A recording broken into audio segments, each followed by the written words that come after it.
into the debate. We have two debates. We're going to allocate around 45 minutes for each debate. The structure of the debate is straightforward. We'll have the point being debated. Actually, in the interest of impartiality, you have to be one seat away from me. So, yeah. Do they get lots of points for that? So basically, each the for side and the against side each will present 5 minutes, 5 minutes, 5 minutes, 5 minutes. Then we'll have 10 minutes of rebuttal. And then we'll have a discussion with the audience. And then it's the audience that will act as the jury, deciding which side of the debate won.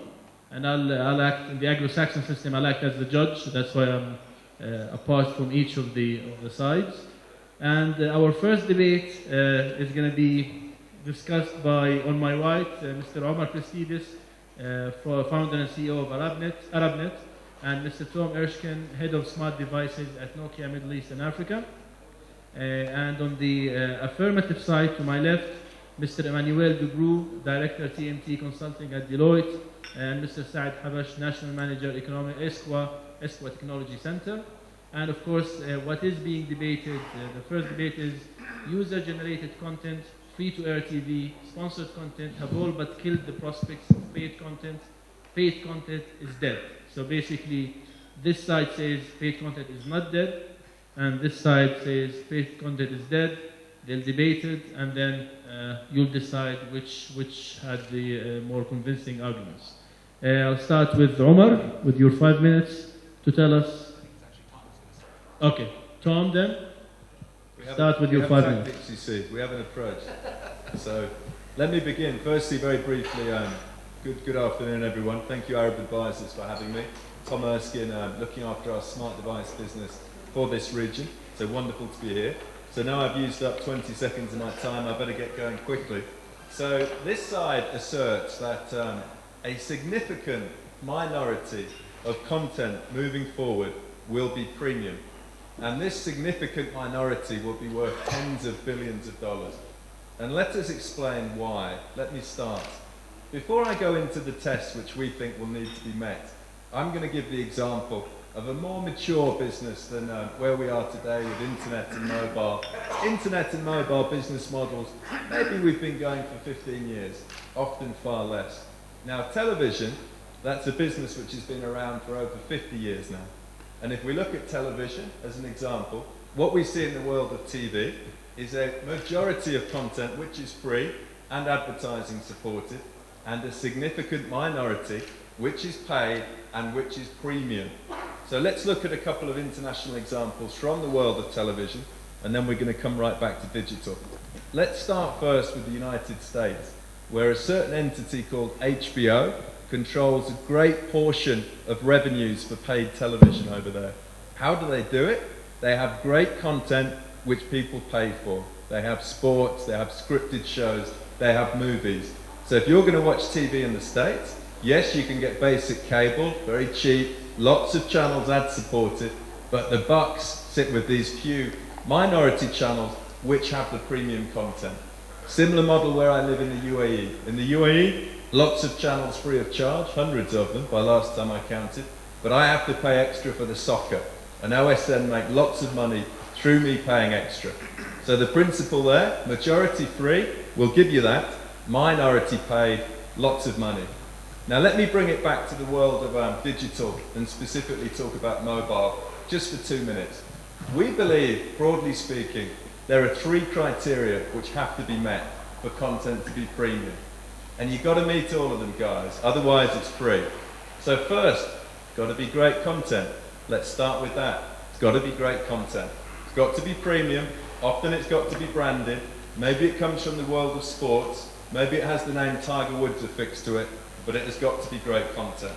And let me give the example of Angry Birds. I think we all know Angry Birds. 1 billion downloads, more than 250 million paid.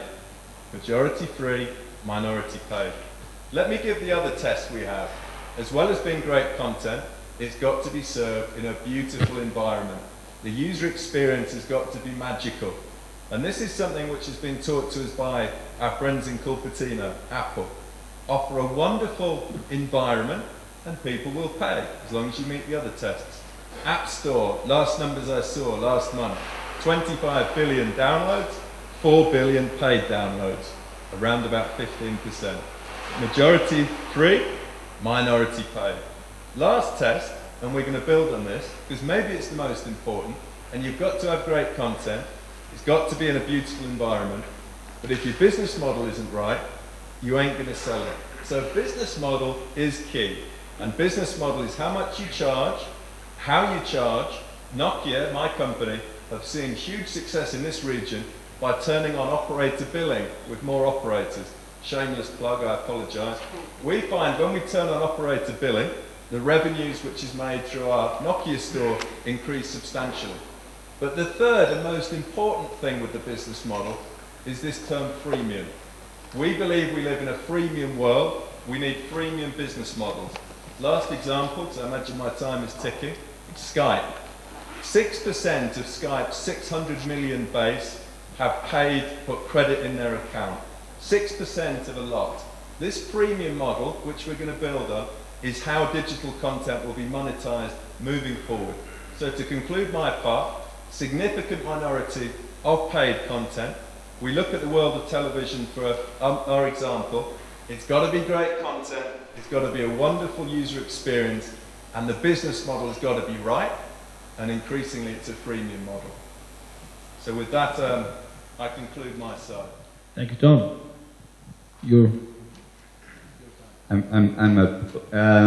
Well, thanks a lot for those insights. I think I would take on the point of minority versus majority, and my overall argument on paid versus free is if you look at the Arab region and if you look at traditional media today, paid for content is by far the minority in terms of usage, in terms of revenues, etc. So it's, I think we would all agree collectively that it's a major challenge for the Arab region to make a step change in digital and having to come from a world of traditional media where basically everything goes pretty much for free to a world of digital where you actually believe that your consumers will actually pay for some content, whether or not it is premium. So in terms of traditional, I'll spend half of my time on traditional and the second half on digital. I mean, I was talking about majority versus minority. I mean, if you look at the television example, if you look at the numbers, pay TV versus free-to-air in the region, we're talking about the split roughly 75% of the revenues going to the free-to-air channels, 25% for pay TV. 6% penetration of pay TV in the region. It's minimal, I mean, extremely low. Even if you look at the amount of money that people are ready to pay for pay TV subscription, we're talking about, again, minimal amount of outputs. The dominant platform today, which is Al Jazeera Sports in terms of subscribers, offer very valuable content, highly valuable Champions League games for less than $7 a month. But it's not just for TV. If you look at what's happening in the print business, we have exactly the same story. We run recently consumer surveys in the Arab region as part of the Arab Media Outlook, which shows that if you look at a market like Egypt, which has the highest circulation numbers in the Arab region, less than 2% of the consumers in this market are actually newspaper subscribers. Same thing goes for magazines. If you look at magazines, 80% of the revenues of publishers in the region comes from advertising. 20% or less come from copy sales. So again, massively geared towards free, very, very limited paid exploitation. And same thing goes, generally speaking, for traditional content. So if you look at the movie industry in terms of the exploitation of post-theatrical release, what our study shows is that most of the people actually wait, 64% of the people across the region actually wait for the movies to be aired on free-to-air channels rather than going to the cinema theater to watch it. Probably an even more important example is the case of music in the Arab region. If you look at the size of the revenues from recorded music in the region, we're talking about less than 80 million per year. Just to put things in perspective, less than 80 million a year means that a consumer in the Arab region paid for music content less than 30 cents a year. Okay? Less than 30 cents paid for in the music market, which is roughly, just to give you an order of magnitude, 100 times less than what a consumer in the UK will pay. So this is for the consumer side. I mean, on the supply side, you have similar limitations, lack of industry bodies defending the rights of the right owners, and a number of initiatives that are still unfortunately lacking, which will allow some collaboration between advertisers who will, ban advertising, for example, on illegal download sites, including music sites or live sports events. Now, we've been led to think that, despite the fact that the limited amount of paid for content in the traditional media, the fact that the move towards digital in the Arab region would magically bring about some new monetization models, including freemium, including paid for content on digital smaller tokens. Our belief is that unfortunately, the region is unlikely, from this point of view, to be very different what has happened in other markets, in the sense that the impact on digital migration will be, unfortunately, a significant decrease in terms of short-term revenues towards the media platforms and the media players. Again, if you look at some of the numbers that we've done again through this Arab Media Outlook research, we asked the question on whether or not the consumers were willing to pay for premium content online. And the result is that 7%, so less than 10% of the people that we interviewed were actually willing to pay for content online, whether it's premium or not. Same thing if you look at mobile applications. Of course, I mean, a great revenue maker internationally. If you look at the region itself, although there's a lot of consumption of mobile applications, 50% of the smartphone users are actually consuming mobile applications. Less than 15% of those 50% have actually ever paid for an application a mobile app in their lifetime.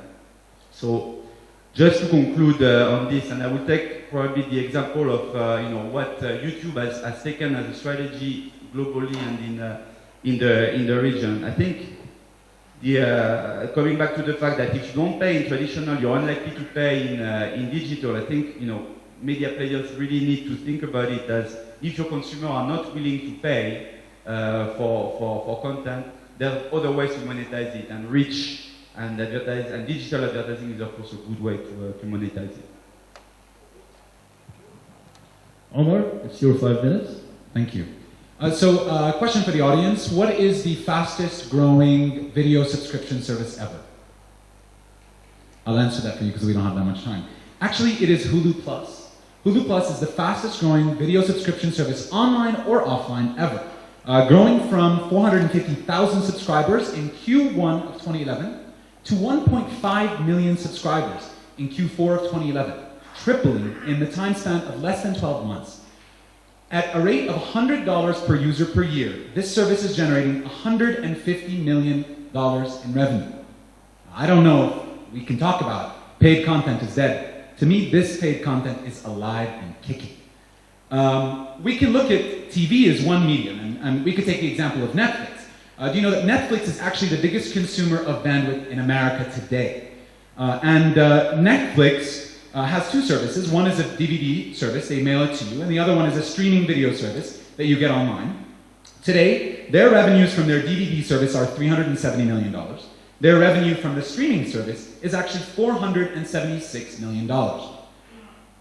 Their number of subscribers for the DVD service are 11 million. Their number of subscribers for the streaming service, 21 million. We're talking about twice the number of users willing to pay a subscription, $5, $10, $15 per month, to be able to consume digital content. But let's not just stick with video content. Let's move into music. Spotify, one of the fastest growing internet services, 3 million paying subscribers. 3 million paying subscribers paying roughly $5 to $10 also making a revenue estimate of about $26 million for this paid content. There's a free service, right? And this is the freemium model that we were talking about. Users can listen to 5 to 10 songs for free, but then if they want an all-you-can-eat model, that model costs them $5 to $10. And you know what? 20% of users convert to paying that subscription.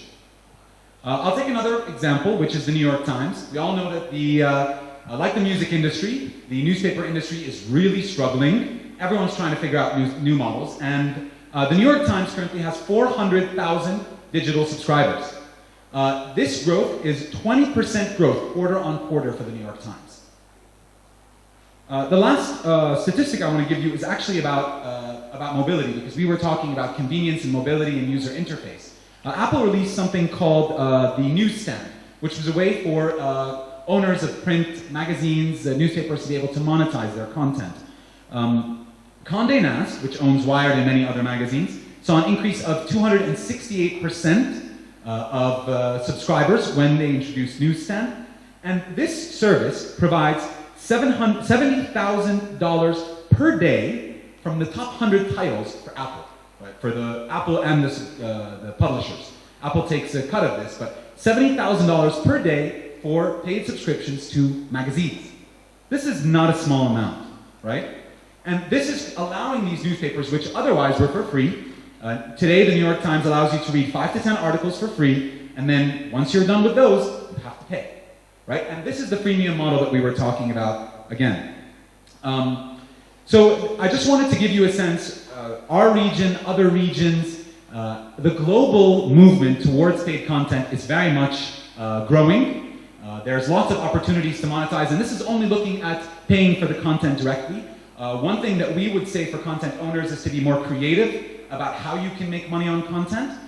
In-app purchases, for example, are going to outgrow paid app purchases this year for the first time. That means more people will get a free app and buy for things inside the app than paying for the app itself. And this is something that they can do as well.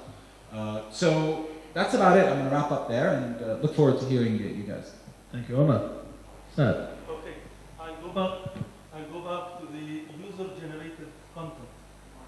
And the paid content opposes the function of social media.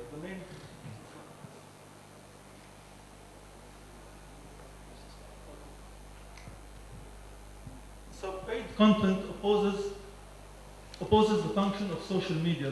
The main function of social media is that you can link, like, and share information that you believe is important and interesting to your community, to your friends.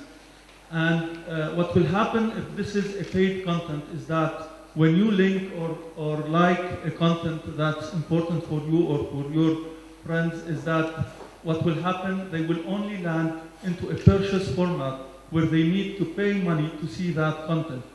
And the only reason for them to pay for that content is that you would like to share with them your opinion about that content. And that is really not a very good or valid reason for them to pay money. And this will limit their ability to disseminate this information and pass it on to more people who would believe that this is interesting for them. Now let me go to news in particular.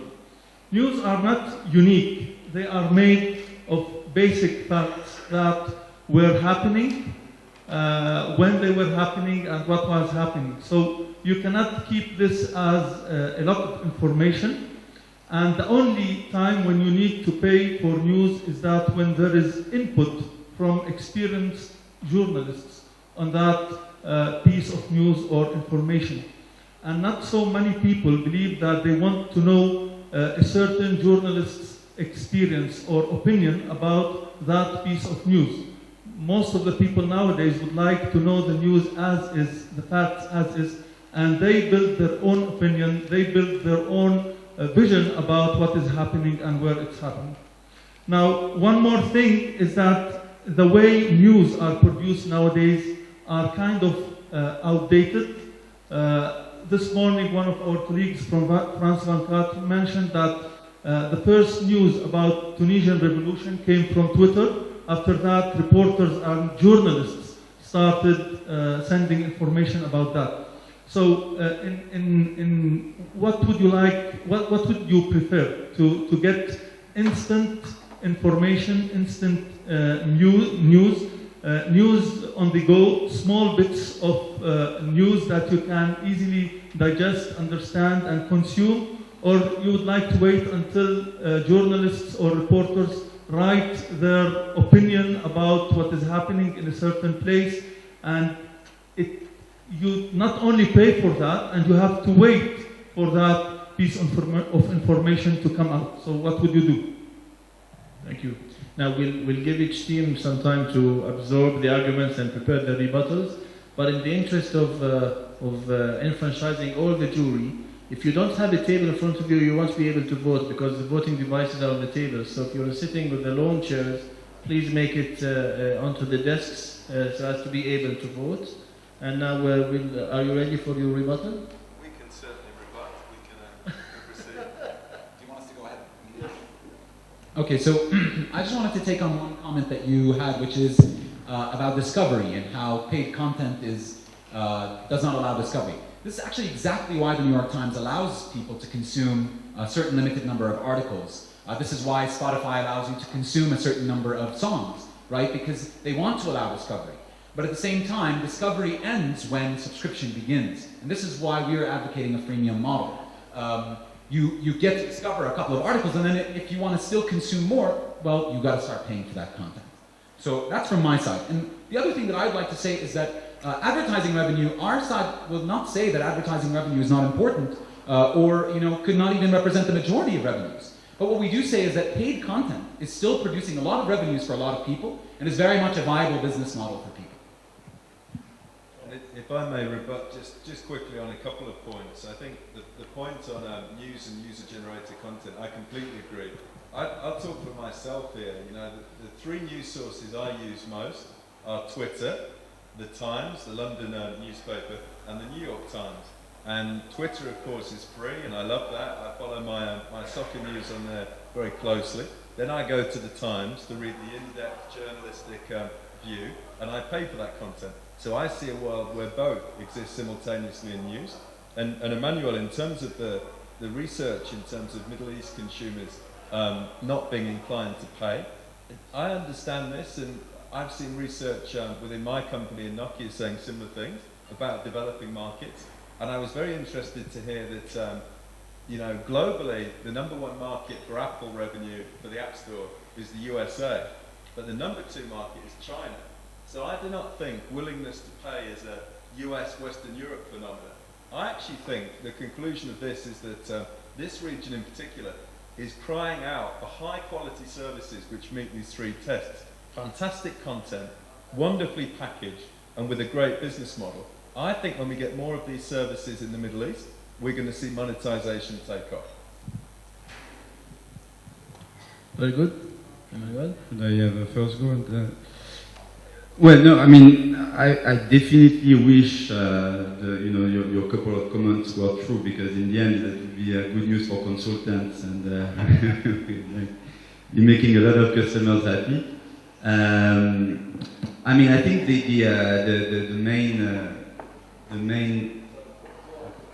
the main point is as your last point mentioned. I think there's a preconception which can be fair in some cases, that there are some successful business models that we've seen, and you've given some very important and good example how HBO is monetizing their premium content, the Netflix growth, and other premium models like Spotify. I mean, all those models are good, relevant, they've applied and been successful in a number of markets. The US certainly, Western Europe to some extent, and now emerging markets like China. Now, what makes the region slightly different is a bit of a history of a wide availability of free content. And let's be clear. I mean, when we talk about premium content, not all, but the vast majority of the premium content come from audiovisual, so mostly video content. I mean, there's some other ones, but a large majority of it comes from video content. And the fact is, since the mid-90s, there's very powerful platform in this region, which is called Pan-Arab free-to-air satellite television, which offers, as Jawad was mentioning, 600 channels. Not all of them premium, but some, with quite good, decent quality content, with good release windows when we talk about movies, and where the majority of the sports, the leading sports events, which include local leagues, are basically for free. So it's that reality of the region that, in my view, would be a major hurdle for right owners and broadcasters to monetize in terms of paid for content, not advertising, but paid for content. Okay, I believe that now we're living the times of freedom of speech, especially in our region. And freedom of speech needs also freedom of access to information. And the more people access to information, the more they can produce on the internet. We all agree that the value of internet, the power of internet is coming from us citizens. It's coming from every single one of us. So if we have the access to the right information, we can produce more on the internet. And the full concept of sharing social media can be more powerful, and it can change the world, as we have witnessed in the Arab Spring lately. Thank you. Please put the question, but don't start the voting yet. Put the question or the debate on the screen. We'll open it now for short comments from the audience, maybe questions, maybe suggestions. Or are you ready to cast your decision? I guess they are ready to cast their decision. So, to make it fair, let's define... okay, Faiz, sorry. But as the microphone goes to Faiz, let's define dead as in the people opposing that paid content is dead, mean that paid content, their point is paid content will continue to be a substantial minority, a significant minority. And those who say it's going to be dead effectively say it will be there, but it's a negligible amount. So because we can't just assume zero amount. So it's negligible amount, substantial minority. And Faiz, your question, your comment. Thank you, Jawad. My question is, isn't content that is sponsored by a business paid content? That was my response to Jawad earlier, which is to say that even free-to-air is actually paid content. All we're talking about is paid content. No one can afford to really create free content, and when they do, they go out of business, like the newspapers. But this is from a consumer perspective, from the actual consumer of the content. Yeah. Thank you. My definition of paid, I think it's fair, is where a consumer parts directly with their hard-earned cash and hands it over and receives something. So I think that's the definition in this argument. One thing that I would say is that while we're talking about substantial minority, I think that things are changing very quickly in this space. And so I think that, there was a lot of... bigger portion or slower? No, there was a lot of free content before, right? And what these things are is that they're allowing people, when there was free content before, to actually monetize some of that content that before they could not have any monetization. It will be worth billions in the Middle East in the next couple of years. Question?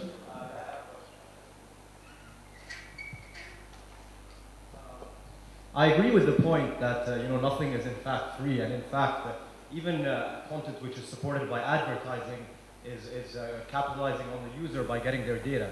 So my question to you is if a user was presented with a trade-off between selling their data or paying for content, on which side of the equation they would be? At some distant point in the future where that trade-off is a bit clearer. It's a great question. I think it's all shades of grey. That's the point. I think it's a great question.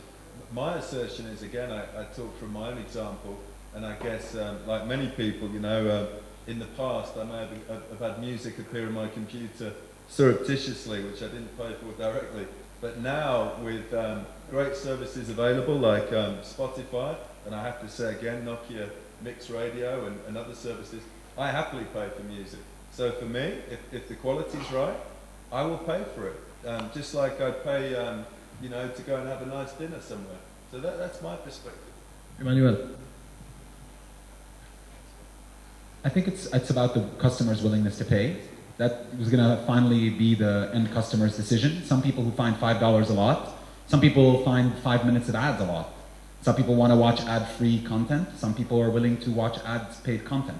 I actually think that the next debate is really interesting because it's, would you get ad-sponsored internet access? And I think that a lot of people would be happy to have access that was sponsored by some ads. I personally wouldn't mind watching a couple of ads if it saves me some money, but maybe I'm cheap.